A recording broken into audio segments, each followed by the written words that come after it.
to say a few things about Jack's relationship with those of us in the chemistry department. Jack Rose became a part of the chemistry department as director of laboratories about 1963.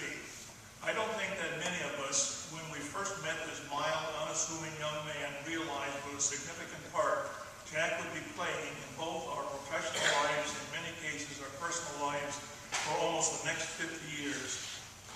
It wasn't long before he was a regular at our morning coffee breaks in the old conference room.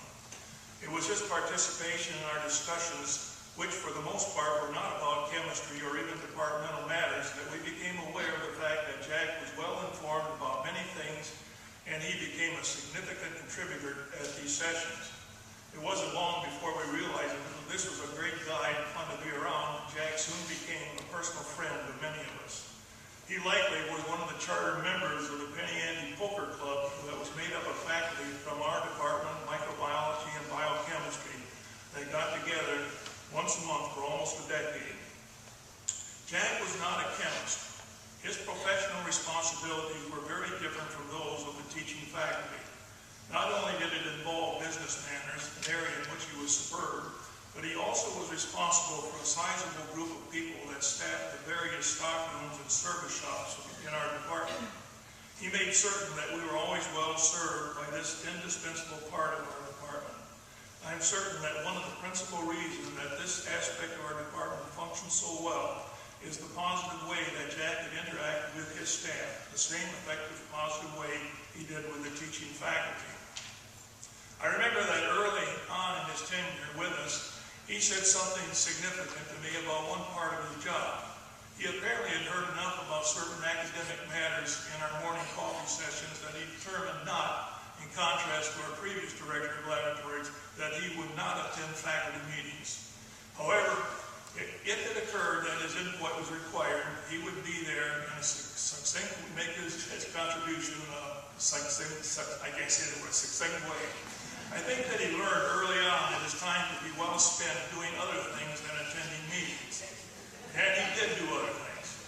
He was not only an administrator, but he got his hand into a variety of things in a most direct way. Some of my former colleagues here today will remember that love-hate relationship he had with that water still on the 6th floor of Malott Hall. For some reason, Jack felt it was his responsibility to see that it functioned properly.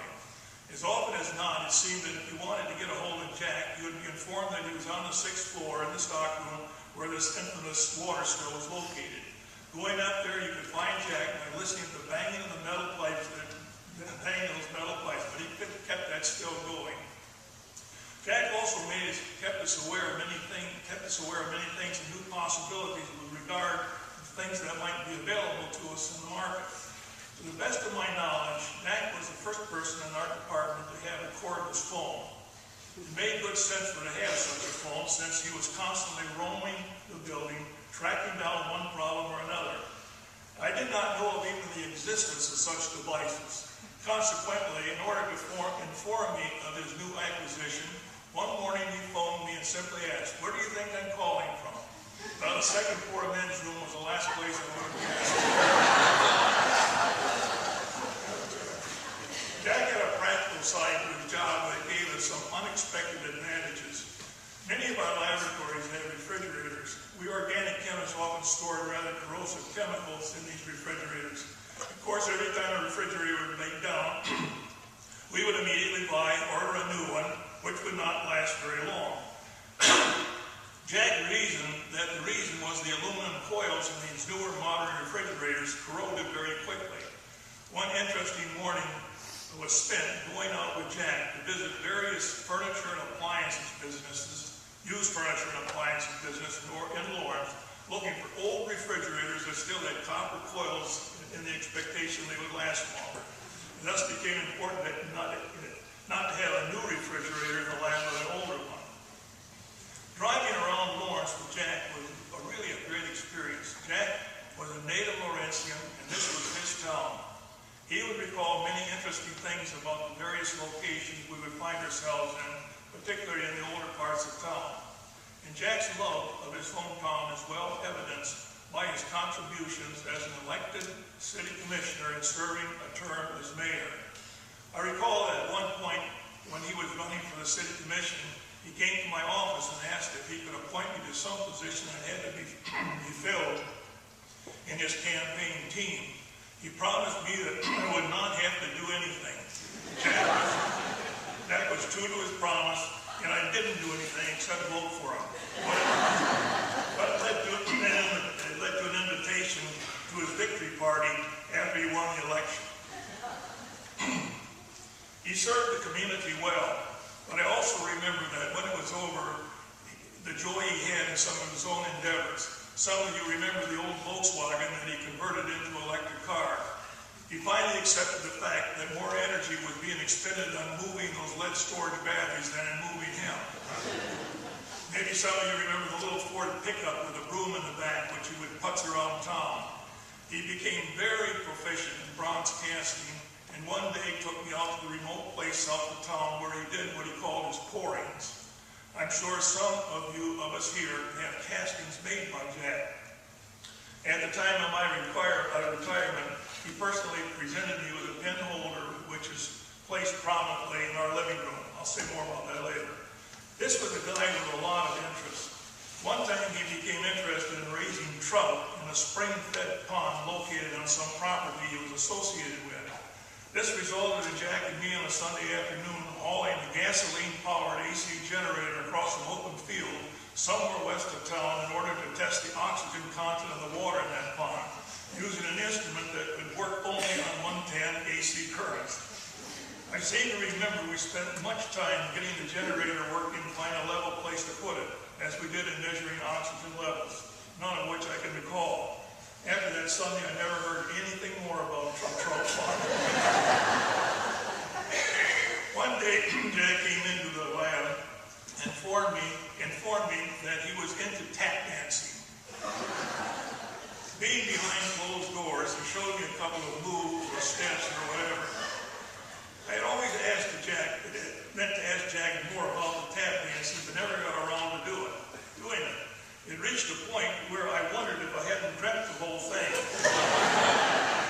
A couple of days ago, I checked with Martha regarding this tap dancing, and she informed me that both she and Jack were involved in taking tap dancing lessons at one time. Consequently, if anyone wants to know more about this tap dancing thing, check with Martha. In my last days in the department, about 16 years ago, Jack would retire a year before.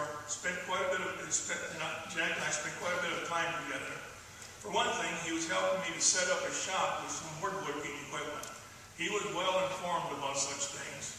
Although Jack had already privately presented me with a bronze pen holder as a retirement gift, at my retirement party, being aware of my limited skills in certain areas, he made certain that he could publicly present me with one last bit of equipment for that shop that he thought I should have, namely a good first aid kit.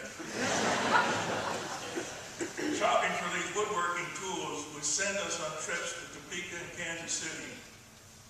I recall that on a trip returning from Kansas City, we stopped at the restaurant on a turnpike because Jack wanted a Coke or something. As we sat outside at one of the picnic tables, Jack was surveying the Kansas landscape, the landscape which many outsiders consider bleak. But Jack said something to the effect that he loved looking at the Kansas landscape because he considered it to be awesome. He was a native Kansan and proud of it. He lived in other places, Alabama for a while, and had been in the Navy. But now he was home in Kansas and he loved it. Jack was also very proud of his service in the Navy. I once asked him, not too long ago, if he could type. He made it clear to me that he not only could type, but he was very good at it. The only time I can recall that he was boastful about anything. He told me that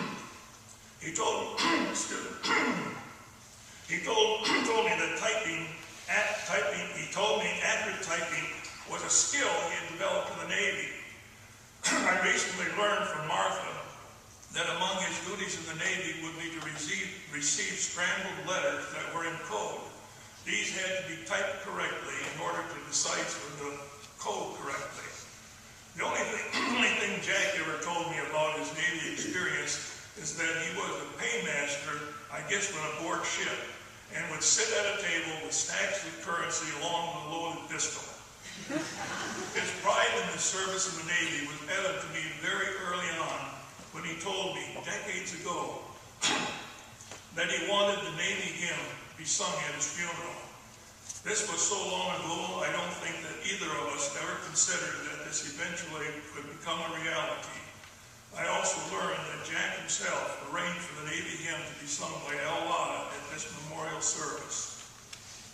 The last time I was with Jack was about 4 weeks ago when we attended the luncheon with a retired chemistry faculty. Returning from the luncheon, I remarked that I had been downtown and was impressed by the size to which the trees along the sidewalk of Massachusetts Street had grown. When Jack served on the city commission, the effort was made to improve the looks of Massachusetts Street. Among other things, trees were planted. On one occasion, Jack mentioned the satisfaction that he had in having participated in the changing of the appearance of Massachusetts Street and the planting of those trees.